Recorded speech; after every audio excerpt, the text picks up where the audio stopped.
I'm Rob Port from SayAnythingBlog.com, North Dakota's most popular political blog.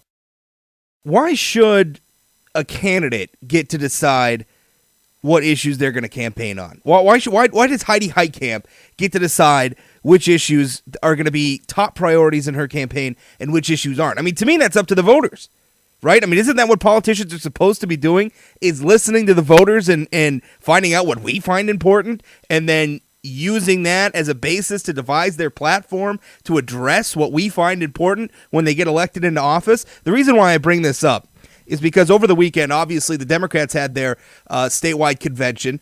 Were it not being headlined by Bill Clinton, former president, it would have been a pretty good success. You know, a couple thousand people at a statewide political convention is not a bad turnout.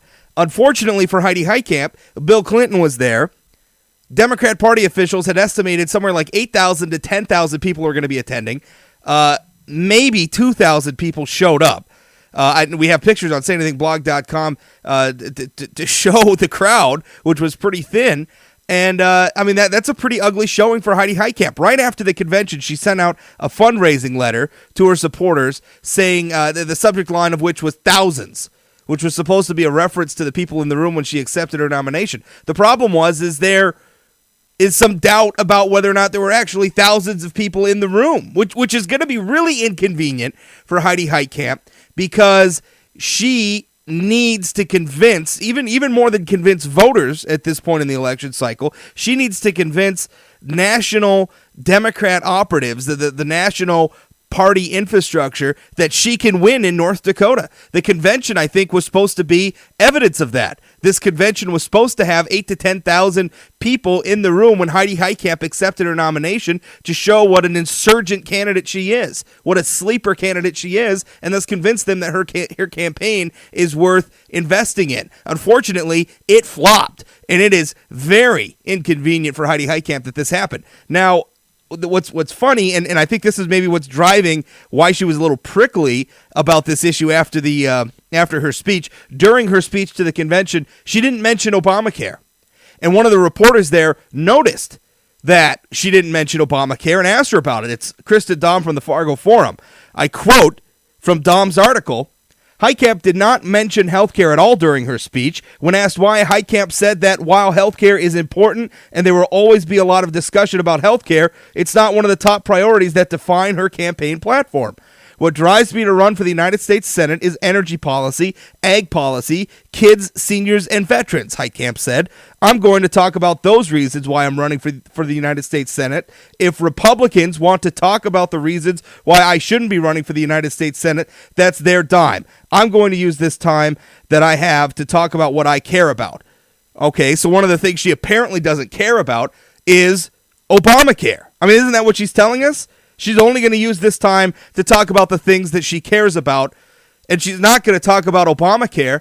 Therefore, she doesn't care about Obamacare, which is a startling departure. You've got to remember that this was the same candidate who in 2009 was up on stage at an SEIU union-organized rally pumping her fist in the air in favor of Obamacare.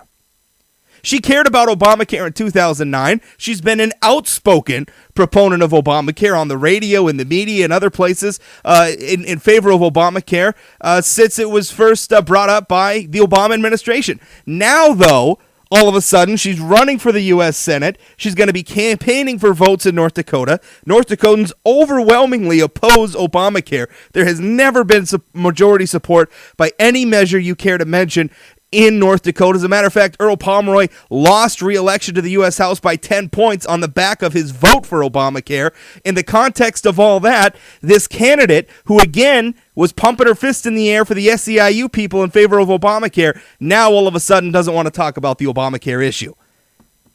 Does that make sense? I don't know how as a candidate you get away from that. And honestly, on top of the convention belly flop, right, on top of the fact that this convention that was supposed to show this widespread, invigorated, passionate support for Heidi Heitkamp. On top of that belly flop, the fact that Heidi Heitkamp is taking the Earl Pomeroy approach to Obamacare, which is basically support it, but then don't talk about it on the campaign trail, right? Because that's what Earl Pomeroy did. He voted for Obamacare and then refused to hold town halls about the issue. Well, that's essentially what Heidi Heitkamp's doing. Outspoken proponent of Obamacare, holding rallies for Obamacare in 2009, now suddenly doesn't want to talk about it. And I'll be honest, not that I want to give Heidi Heitkamp a lot of advice on the campaign trail, but let's put it this way.